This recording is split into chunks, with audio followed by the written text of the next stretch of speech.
1% additional allocation दिया जाएगा अगर स्टेट और डिस्ट्रिक्ट लेवल कमिटीज का कॉन्स्टिट्यूशन हो for the approval of CGD applications और उन ग्रीवांस को रिजॉल्व किया जाए। 2% अतिरिक्त एलोकेशन दिए जाने की बात है अगर डीम्ड सीजीडी परमिशंस दी जाएं तो। इसके अलावा 3% एडिशनल एलोकेशन दिया जाएगा अगर स्टेट के द्वारा डिग एंड रेस्टोर स्कीम का इंट्रोडक्शन किया जाए। इसके अलावा 4% additional allocation for reducing the annual rents and lease charges. अब इसके बाद now the onus is on the state and the union territory governments to take this reform forward to expedite the approvals and also ensuring the connections to both domestic and commercial and industrial PNG consumers in their areas. LPG के संबंध में स्थिति अभी भी चिंताजनक है। Online booking के अंदर there is an improvement. Now 93% of the bookings are online. परंतु इसके साथ ये भी सच है कि बहुत सारे डिस्ट्रीब्यूटरशिप्स पर लंबी कतार भी है। इस संबंध में हमारी रिक्वेस्ट सभी उपभोक्ताओं से है कि ऑनलाइन बुकिंग के बाद प्लीज़ वेट, आपका सिलेंडर आपके घर पर डिलीवर होगा, इसलिए डिस्ट्रीब्यूटर के पास जाने की आवश्यकता नहीं है। इसी संदर्भ में मैं आपको बताना चाहूँगी कि डिलीवरी ऑथेंटिकेशन कोड के द्वारा लगभग 81% डिलीवरी की जा रही है सिलेंडर्स की। So there is also a marked improvement from 53% to 81% till yesterday.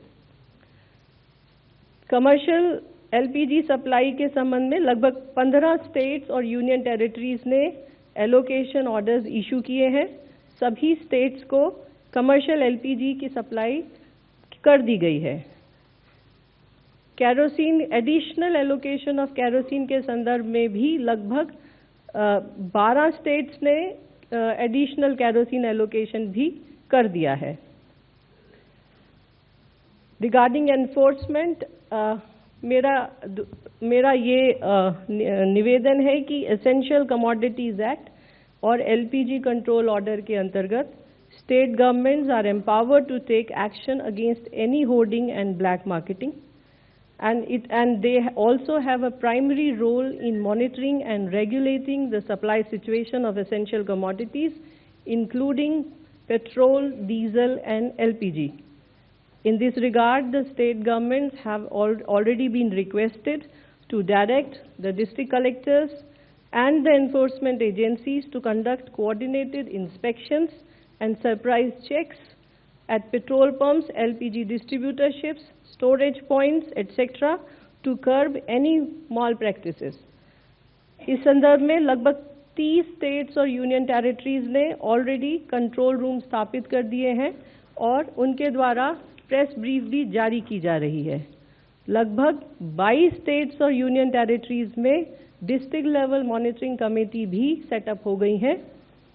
हमारी सभी स्टेट्स और यूनियन टेरिटरीज से रिक्वेस्ट है कि जहां पर कंट्रोल रूम सेटअप नहीं हुए हैं या district level monitoring committee setup नहीं हुई है, वहां तुरंत उन्हें सेटअप किया जाए। एनफोर्समेंट एक्शन में रेड्स जारी हैं, सीजर्स जारी हैं और एक्शन लिया जा रहा है अगेंस्ट ऑल माल प्रैक्टिसेस। इसके अलावा पीएसयू ऑफिशियल्स की टीम भी एक्टिवेटेड है और लगभग कल 2300 रिटेल आउटलेट्स और एलपीजी डिस्ट्रीब्यूटरशिप्स पर सरप्राइज इंस्पेक्शन भी किया गया। फाइनली, आप लोगों के द्वारा सभी देशवासियों से रिक्वेस्ट है कि बिवेयर ऑफ र्यूमर्स, अफवाहों पर विश्वास न करें, rely on official sources for correct information, avoid panic booking, use digital mode for booking, avoid visiting LPG distributors, and also put all efforts to conserve energy in the daily usage. And finally, wherever possible, the customers shall try to shift to PNG or other fuels available. Thank you.